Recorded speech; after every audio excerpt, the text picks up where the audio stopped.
You ever wake up one morning and think, wait, did I just completely lose my motivation? Like you used to have drive, energy, a spark, but now you can barely convince yourself to reply to an email. Even the stuff that used to excite you just feels meh. It's like your motivation packed its bags and left without leaving a note. You start asking yourself, what's wrong with me? You scroll through social media, watch those rise and grind videos, and for a second you feel fired up, but then reality hits. The energy fades. You're back on your couch, holding your phone, wondering why your brain refuses to care. Here's the thing, you didn't lose your motivation. You broke it, but not in the way you think. Motivation doesn't disappear because you're lazy or weak. It disappears because your brain's been running on the wrong kind of fuel for too long. So let's fix it. Let's talk about why your motivation feels broken and how to rebuild it piece by piece. First, you've been chasing pressure, not purpose. Most of us don't work from inspiration anymore. We work from panic, from guilt, from this low-level fear that if we stop moving, we'll fall behind.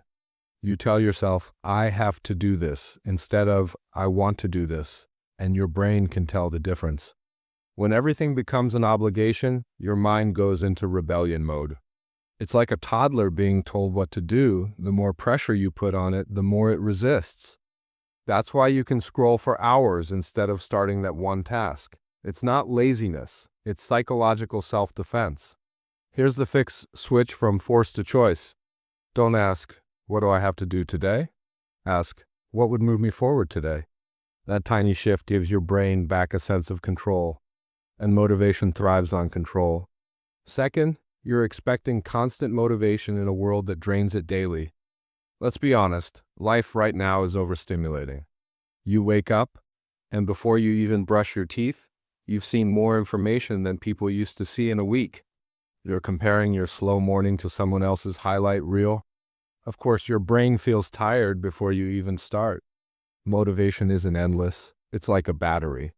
And most people are trying to run on 2%. You can't expect motivation to magically appear when you're mentally exhausted. That's like yelling at your phone for dying while you keep watching Netflix. So instead of asking, why am I not motivated? Ask, when was the last time I actually recharged? Sometimes the most productive thing you can do is rest without guilt. You can't build momentum if your engine's smoking. Third, you've been addicted to results, not progress. We live in a world that only celebrates the finish line. You post when you win, not when you're still figuring it out. So when results don't come fast, your brain assumes it's not working, but progress doesn't look glamorous. It's slow, quiet, and invisible at first. Think about a seed. You water it for weeks before it even sprouts. You don't dig it up every day to check if it's growing, but that's exactly what we do with our goals. We start something, don't see instant results, and convince ourselves it's pointless. That's how motivation breaks. The fix? Focus on showing up, not just showing results. If you worked for 20 minutes today, that counts. If you took one small action, that counts. Motivation rebuilds through momentum, not miracles. Fourth, you've been ignoring the emotional side of motivation. We like to think motivation is logical. Set a goal, make a plan, stick to it. But most of the time, your lack of motivation isn't a productivity issue. It's an emotional one. You're burnt out, bored, or overwhelmed, but instead of listening to that, you try to push harder. Imagine trying to drive a car with the check engine light on. That's you ignoring your emotions. Sometimes your lack of motivation is your brain's way of saying, hey, something's off. Pay attention. Maybe you're chasing goals that don't actually excite you anymore. Maybe you're overcommitted. Maybe you just need to feel something again before you start doing everything again. So instead of forcing motivation, get curious about it. Ask yourself, what's missing? What used to make this fun? What would make this feel meaningful again? You can't discipline your way out of emotional burnout. You have to heal your way through it. And here's the truth. Your motivation isn't gone. It's buried under exhaustion, pressure, and guilt. You haven't lost it. You've just been too busy surviving to notice it fading. So if you're in that phase right now where everything feels dull, breathe. You're not broken. You're just overdue for a reset.